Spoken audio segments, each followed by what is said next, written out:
rich and important people have needs in their lives too. They're not actually very different from the rest of us, although sometimes we look at the rich and famous and the important people in the world and we think, oh, they have it all, everything they need, and they're okay. They're not like me. Um, I was reminded of that um, after we came back from Haiti in 1990. Roy Wilson invited me to speak to the Rotary Club in Dryden about our time in Haiti. And so I told him, sure, yeah, I'll do that sometime, and no problem. And so he said, okay, I'll let you know when you're scheduled.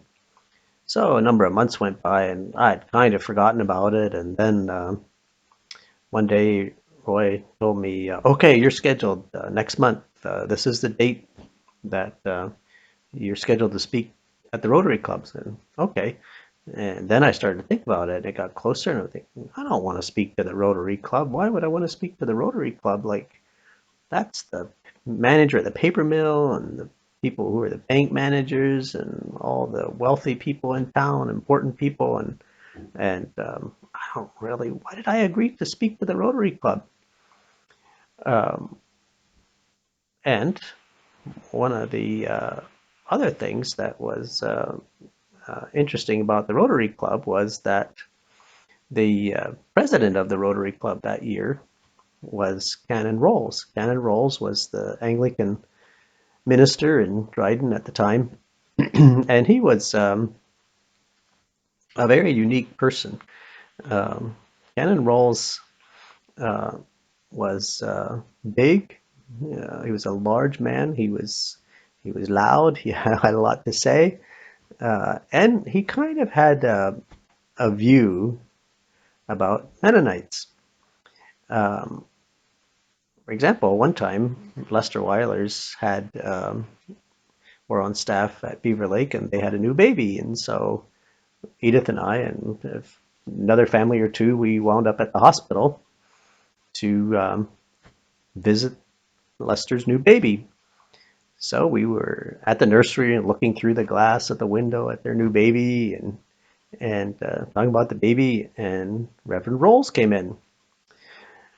Reverend Rolls said, "Well, just because the world has a new Mennonite, does that mean that everybody has to come and look at him?" And Edith said, "Well, Reverend Rolls, you know that according to our theology, he's not a Mennonite yet. That's a choice he'll have to make at some point in life, but he's not a Mennonite now." And Reverend Rolls said, "Oh, I know, but I'm just worried with the proper training and upbringing, the world's going to have to suffer another one." And uh, one time I was at a meeting and of the ministers in Dryden. Reverend Rolls was there, and the head of the Anglican Church of Canada, who is his title is the primate of the Anglican Church of Canada, which means that he's the first or the senior of all the bishops or archbishops in the Anglican Church in Canada. And the primate of the Anglican Church of Canada was coming to Dryden, and he was going to come to our meeting.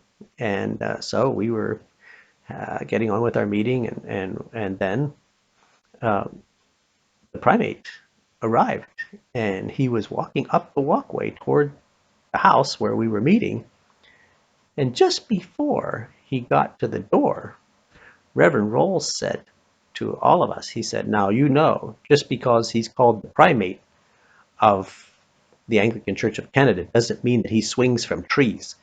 And so all of us were just trying not to laugh as the primate of the Anglican Church of Canada walked in the door. And that was kind of the kind of person that Reverend Rolls was. So the time was coming closer for me to go to the Rotary Club meeting, and I knew that Reverend Rolls was the president, and so I didn't really want to go. I was not. I was wondering, why did I agree to do this? Why did I agree to go speak to the Rotary Club? And the day came that I was supposed to speak to the Rotary Club, and I didn't know what to say. I didn't have a speech ready, and so At noon, I told my secretary, well, I just need to go away. I need to get ready to speak at, I'm speaking at the Rotary Club and I don't know what to say. I have to go get something ready. So I went and I'm thinking, why? Why is it so hard for me to get something ready to speak at the Rotary Club? And I started praying about it and I was asking God, why is it so hard for me to get something ready for the Rotary Club? Like I've spoken at prisons, I've spoken in bingo halls, I've spoken at a lot of different places, and no problem. But now the Rotary Club just scares me. And why? And what I felt was, you know what? Like I'm okay with talking to people who are on the same social level as me, or people who are maybe down the social scale from me. But people who are up the social scale from me, I'm scared of them. And I really think that they have all they need and I don't really have anything to say to them. So I felt like, okay, you know what? I should just talk to those people at the Rotary Club like I would talk to anyone else. So I got ready, got a talk ready, just some of the experiences that we had in Haiti, answers to prayer, ways that God took care of us. And I went to the Rotary Club. I got to the Rotary Club meeting, and um, of course, they had an open bar there, and I got there, and Roy Wilson asked me, what I want to drink, and I think I got a ginger ale or something, and then Reverend Rolls came over, and he said, "Well, I'm thinking about now. Merle is wondering why he's here, and he's kind of thinking about what fellowship does light have with darkness." And no, Reverend Rolls, I'm fine. I'm good. I'm okay.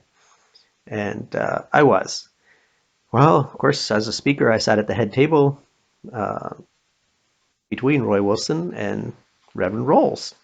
Reverend Rolls chaired the meeting, and I gave my speech and talked about experiences we had in Haiti and how God took care of us and answers to prayer. And afterward, Reverend Rolls said to me, I've never heard anything like that.